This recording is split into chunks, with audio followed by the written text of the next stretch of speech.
बिस्मिल्लाहिर्रहमानिर्रहीम। मेरा नाम अजमल ख़ान काकड़ है, डिविजनल फॉरेस्ट ऑफिसर पशीन। हमें रिपोर्ट्स मिली है कि पशीन में जो है एफेड्रा, जिसको पश्तो में और लोकल ज़बान में मान कहते हैं, उसकी स्मगलिंग स्टार्ट है। जो आसपास के जितने भी हमारे जंगल वगैरह हैं उनसे कटाई हो के यहाँ पे आ रही है। एफेड्रा बेसिकली एक मेडिसिन में यूज़ हो रहा है, जो बेसिकली एफेड्रीन उससे निकलता है, वो मुख्तलिफ मेडिसिन में यूज़ होता है। इसकी इल्लीगल एक्सट्रैक्शन स्टार्ट है। हमने इनके ख़िलाफ़ क्रैकडाउन स्टार्ट किया हुआ है, जंगल के अंदर भी और आसपास के जितने भी बॉर्डर एरियाज़ हैं, क्योंकि हमें रिपोर्ट मिली है कि ये बॉर्डर डिस्ट्रिक्ट से हमारे पास आ रहे हैं।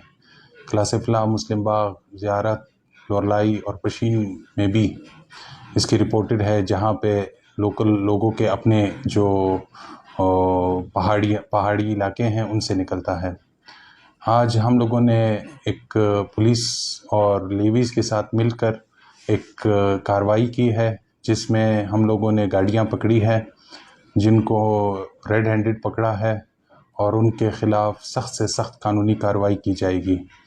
हमें आवाम से अपील है कि अगर कोई भी इस बिज़नेस में मुलविस है तो हमें रिपोर्ट करें, हम उनके ख़िलाफ़ सख्त से सख्त कार्रवाई करेंगे और इस बिज़नेस को यहीं पे ख़त्म करेंगे।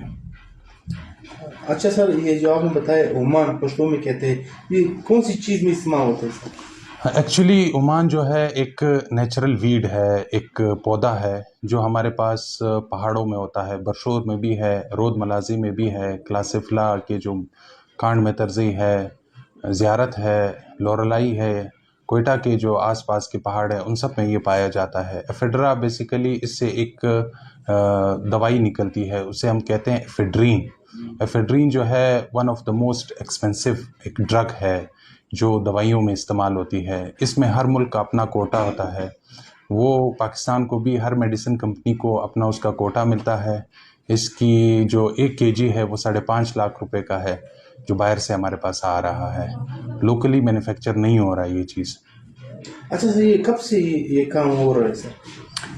एक्चुअली ये जो एफेड्रीन का बिज़नेस है या एफेड्रा का है, ये बिज़नेस तो यहाँ पे सदियों से चलता आ रहा है। यहाँ पे लोकल जितने भी हमारे पास ज़िम्मेदार वगैरह हैं वो इसकी एक्सट्रैक्शन करते हैं जंगलों में, और फिर इसकी सफाई वगैरह होती है, इससे लकड़ी वगैरह अलग करते हैं। लकड़ी अलग करने के बाद इससे एफेड्रीन एक्सट्रैक्ट होता है, जो हमारे पास इतनी टेक्नोलॉजी मौजूद नहीं है। पहले फॉरेस्ट डिपार्टमेंट इसकी बाकायदा ऑक्शन करता था, पूरे एक पहाड़ की ऑक्शन करता था, बाकायदा उसे परमिट्स मिलते थे, क्योंकि इससे फॉरेन एक्सचेंज में भी फ़ायदा हुआ है। मगर माहौल की इसके आड़ में लोग जो थे जुनिपर के दरख्त काट रहे थे। इस वजह से फिर हाई कोर्ट ने और हमारे जो अफसरान बाला है उन्होंने इसके ऊपर टोटली बैन लगाया हुआ है। तो अभी हम लोगों ने इसे बैन किया हुआ है इसकी कटाई के ऊपर। अच्छा सर, यहाँ पे मुझे कोई शिकायत मिली है कि जो पहाड़ों से आ रहा है, मिसाल के तौर पर पश्चिम में चेक पोस्ट भी है और ज़ियारत की साइड में कि लोग खड़े होते हैं कि वहाँ से पैसे लेते हैं, ये कौन है सर? देखिए, ये हमारे पास हमें भी ये चीज़ रिपोर्टेड हुई है, हम भी इसके पीछे खुद गए हैं, मगर इन लोगों को पकड़ना हमारे साथ जो अवाम है उसका ताउन बहुत ज़्यादा ज़रूरी है कि ये कौन फॉरेस्ट डिपार्टमेंट का नाम बदनाम कर रहा है इस चीज़ के ऊपर। किसी को भी इस हवाले से कोई भी पैसे ना दे, ना कोई फॉरेस्ट डिपार्टमेंट का बंदा इस एक्टिविटी में इन्वॉल्व है। और इन केस अगर हमारे एक चेक पोस्ट मौजूद है, वो हमारा है रोद मलाजी में, नाना साहब तहसील में। वहाँ पे हमारे विद यूनिफॉर्म बंदे खड़े होते हैं जिनको सख्ती से हिदायत है कि वो इसकी एक्सट्रैक्शन को या इसकी ट्रांसपोर्टेशन को रोके। मगर आपको पता है पशीन एक बहुत बड़ा डिस्ट्रिक्ट है, हमारे पास स्टाफ की डेफिशिएंसी है, तो ये और चोर रास्तों से निकल के आ जाते हैं, क्योंकि रास्ते काफ़ी है, हमारे पास एक ही चेक पोस्ट है और स्टाफ की कमी की वजह से तो ये कहीं से भी निकल के सकते हैं, ज़ियारत से या कहीं और एरिया से, क्योंकि रास्ते तो आपको पता है बहुत ज़्यादा हैं। अच्छा सर, आप जो आपकी मुलाजिमीन है उसका यूनिफॉर्म होते हैं सर? जी बिल्कुल, फॉरेस्ट एक फ़ोर्स है। फॉरेस्ट एक्ट 2022 में क्लियरली ये आइडेंटिफाई है कि फॉरेस्ट एक फ़ोर्स है। फॉरेस्ट के जो जितने भी ऑफिशल्स हैं वो बाकायदा यूनिफॉर्म पहनते हैं, जिस तरह लेवीज़ का यूनिफॉर्म है उसी टाइप का उनका ब्लैक कलर का यूनिफॉर्म है, बैजेस लगे हुए हैं उसके ऊपर, उसके स्टार्स लगे हुए हैं, अपना कैप है। तो कोई गैर मुतल्लिका शख्स जो है वो या कोई सिविल कपड़ों में वो कोई भी फॉरेस्ट डिपार्टमेंट का नहीं है। अच्छा सर, आपने जो आज कार्रवाई की है आप और पुलिस और लेवीज के साथ, ये कौन सी जगह से आपने गाड़ी पकड़ी है? हमें इतलात मिली थी कि वहाँ से सुरखाब के एरिया से हमारे पास ट्रांसपोर्टेशन ट्रांजिट हो रहा है। तो उसमें हम लोगों ने पुलिस के साथ, हमारे साथ बैठे हुए हैं CIA इंचार्ज करीमुल्लाह साहब, हम इनके बड़े शुक्रगुजार हैं कि इन्होंने हमारे साथ बर वक्त कार्रवाई की और हम लोगों ने गाड़ियाँ रिकवर की। और यारों से हमें इतला थी कि वहाँ पे भी गाड़ियाँ मौजूद हैं, वहाँ पे हमारे पास लेवीज़ फोर्स जो यारों की है उन्होंने कार्रवाई की बर वक्त और हमने गाड़ियाँ रिकवर की हैं। अच्छा सर, ये लेवीज और पुलिस इसको पकड़ सकते हैं? देखें, ऐसा है कि हर डिपार्टमेंट का अपना एक डोमेन है, एक काम है, ठीक है। सरकार ने हर चीज़ के लिए अपना एक डिपार्टमेंट बनाया हुआ है। फॉरेस्ट डिपार्टमेंट जो है वो असिस्टेंस ले सकती है लेवीज से, पुलिस से पकड़ने के हद तक। सिर्फ अगर लेवीज या पुलिस इस गाड़ी को पकड़ती है तो वो सिर्फ वो नेक्स्ट फेज़ में उसे फॉरेस्ट डिपार्टमेंट के हवाले करेगी, क्योंकि फॉरेस्ट एक्ट को जो रन करने का काम है वो फॉरेस्ट का है, क्योंकि फॉरेस्ट का अपना FIR होता है, अपना चालान होता है, वो प्रोसीजर खुद करते हैं उसका। अगर उसे जुडिशल करना हो तो वो खुद करते हैं। इन केस अगर कोई मुलजिम गिरफ्तार होता है तो वो अगर लेवीज़ का एरिया होता है तो हम लेवीज़ के पास उन्हें जमा कराते हैं, अगर पुलिस का एरिया होता है तो हम पुलिस थाने में उसे जमा कराते हैं, और वाइस वर्सा जो हमारा क्रिमिनल प्रोसीजर है उसके तहत हम लोग जुडिशल को उसे पेश करते हैं। सर, मुझे इतला मिली कि यारो चेक पोस्ट जो इप्सीवार है उसमें भी 2 गाड़ी पकड़ा है, वो कौन सी कानून के तहत पकड़ा है? ये तो आप लोगों का काम है। देखें, वो मैंने अभी खुद इस चीज़ की मुझे इतला मिली है कि कस्टम जो है ना वो इसको उन्होंने 2 गाड़ियाँ पकड़ी हैं, उसमें 2 गाड़ियाँ हमारे पास डिटेल्स मौजूद है।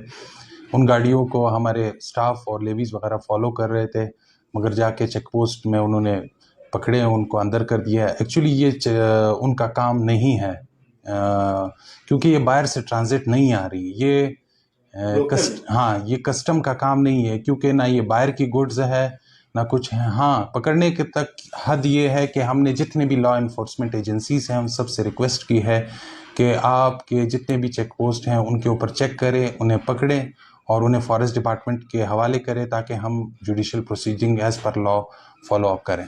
अच्छा, आपकी महकमे के बंदे हैं, ये ड्राइवर लोग कह रहे जिनका लोगों ने माल पकड़ा हुआ है कि इनके महकमे के लोग हैं वो 20,000 रुपये ले रहे फी गाड़ी पे, इस बारे में?